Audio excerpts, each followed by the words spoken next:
Hey, welcome to Joseph's Reserves. I'm Joseph, and like Joseph in the Bible, I take the idea of saving 1/5. Joseph in the Bible saved 1/5 of his harvest to save Egypt from a famine coming in 7 years.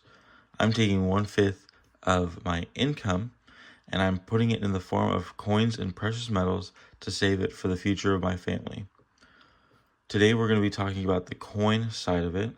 So every 2 weeks I figure out my budget and I can go to eBay or a coin store and buy a specific graded coin. Later I might advance onto historical coins or coins that hold a premium or hold extra value based on the historical factor that they hold. So as you notice right now, I only have 1979. And first I just wanted to talk about why I chose that. So what graded coins are for me is another way that a coin can hold extra value other than the precious metal content. I was trying to figure out what year should I start with for my collection of graded coins. And since I wanted to specifically start with coins that did not contain precious metals, I thought deeply about which years did the US Mint not make precious metal coins. A lot of people know that after 1964, the United States stopped making 90% silver coins. However, they continued to make silver coins in the form of 40% silver in the half dollars, all the way until 1970. And then after that, they started to make 40% silver coins in the form of Eisenhower dollars. Those are 40% silver from the San Francisco Mint, if you find them, all the way up until the bicentennial year of 1776. So that means that in 1777, they started making coins without silver.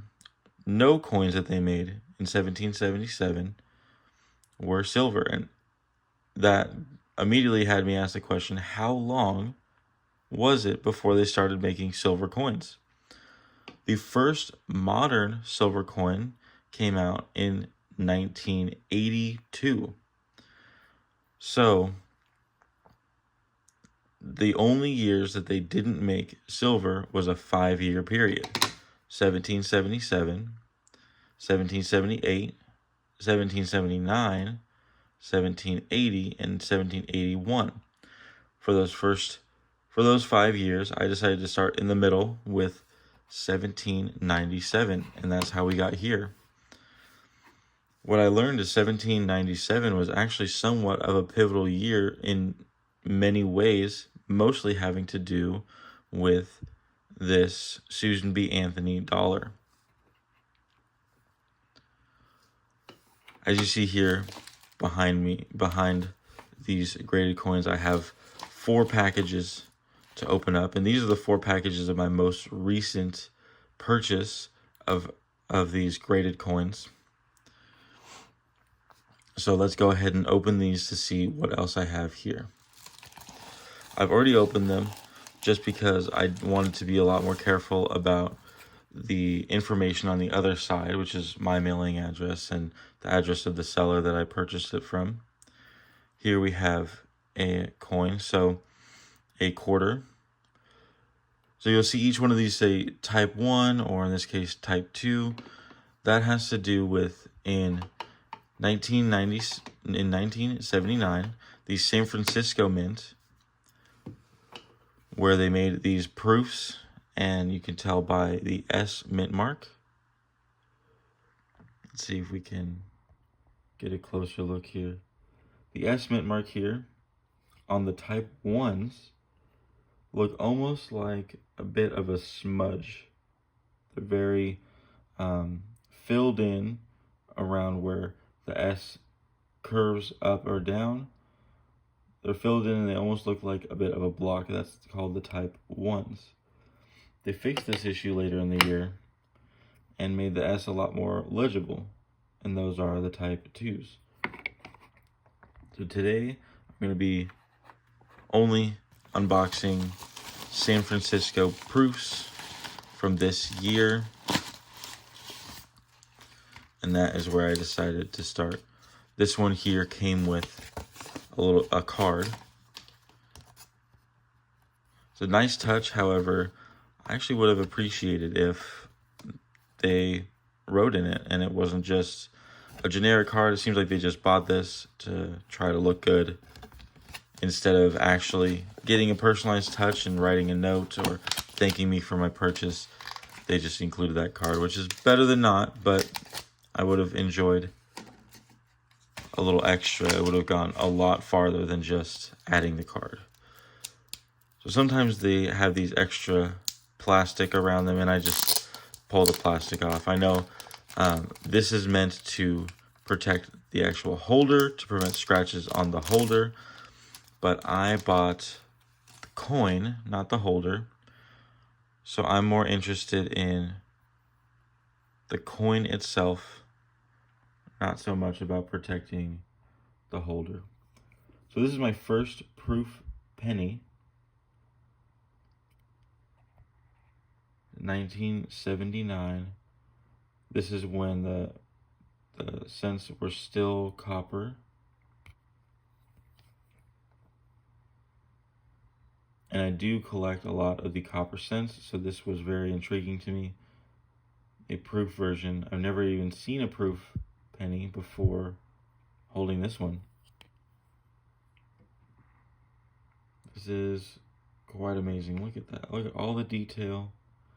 And the thing is that other than this mirror finish, which is the deep cameo, other than this mirror finish, all pennies start out with this much detail.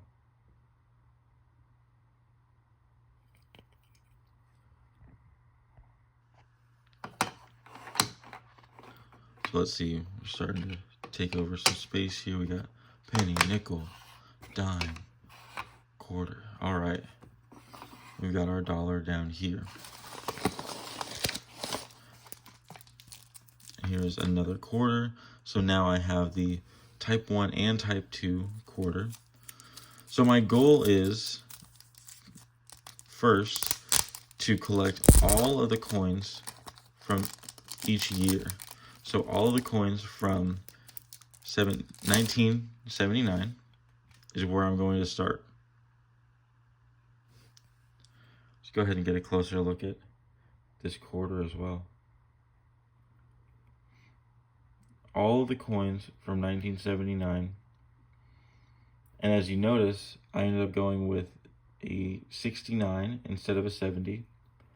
I'm a firm believer that the graded coins that are within reach to the general public, so typically below $50, are the ones that will grow in value more than the ones that are a little out of reach. If I went with a perfect condition coin, a 70, because all coins are graded out of a scale of 70, then those would have been the top tier coin. Nothing would have been able to be in a better condition than that, meaning that the price or value of it would be significantly higher. And if the value starts very high, there's not very much room for it to grow. And you can see that following that logic, it'd be easy to get to the understanding that coins of a slightly lower grade have more room to grow. Here we have our last one, our last coin, and it is the $50 type 1. I didn't particularly order any in any specific order. Last purchase is when I got the 3 that I started out with, and this was this current purchase. I know that the 3 I started with were these. I wanted to start with the Susan B. Anthony dollar, and a proof, because those two concepts were foreign to me. A proof, I had never seen or held a proof, and the Susan B. Anthony dollar to me was such an undervalued coin. A lot of coin collectors completely skip past this series of coin. I feel it has entirely to do with the fact that there are no silver examples of this coin. I'm going to do an entire video on each series as I start collecting more and more and more of the series. But I do want to talk a little bit about the Susan B. Anthony series while I have all these coins out. So the Susan B. Anthony dollar started in 1979, and they immediately were not liked. If you see a quarter is very similar in size.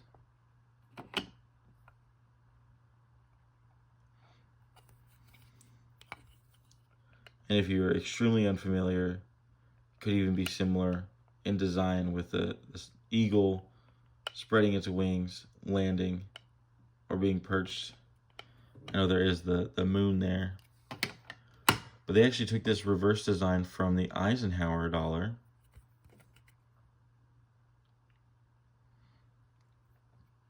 So that was another reason, because the design didn't change.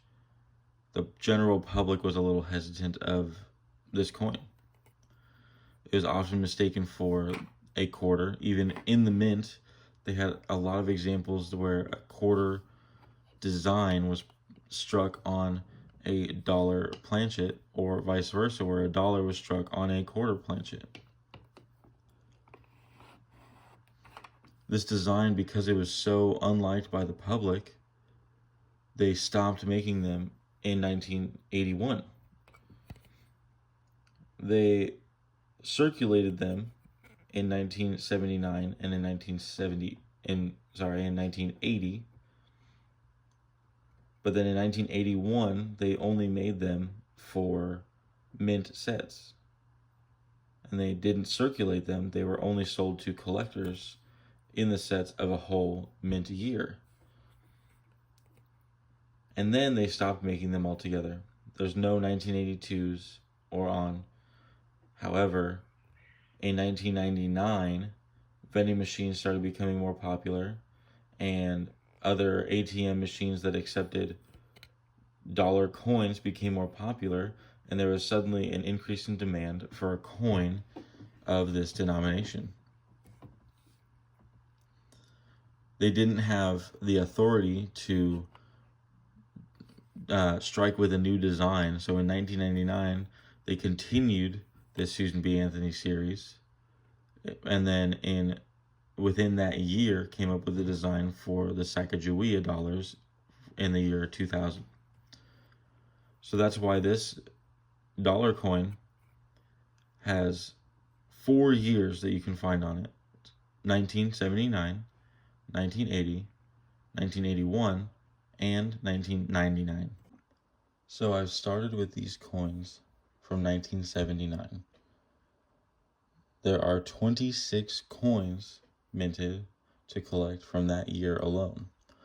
Once I collect all of the coins from 1979, I'm going to be progressing forward and backwards in time, 1 year at a time. So once I finish 1979, I'm going to be collecting 1980 and 1978. I'm going to continue with the Susan B. Anthony series, while also moving on to the Eisenhower series.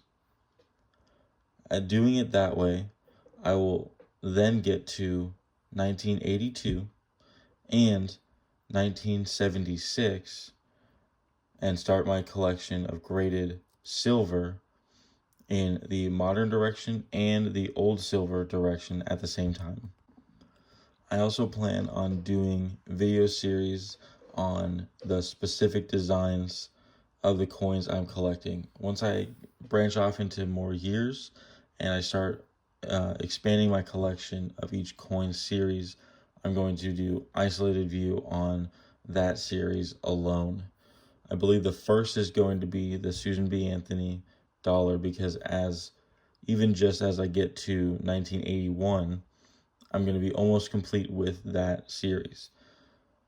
So look forward to that. If that is a video that you would be super interested in watching, make sure you subscribe and hit the notification button so that you're notified when I drop a new video so you don't miss it. If you liked this video, make sure you like the video and share it with someone else who you think might like it. As I went to clean up, I was picking up this package and this fell out. A 1940 nickel that was included with my purchase of this Type 1 quarter. 1940 Philadelphia. Not particularly a key date or one that is incredibly hard to find. However, it is one that I collect.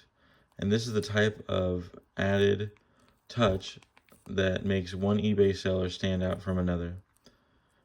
Good job.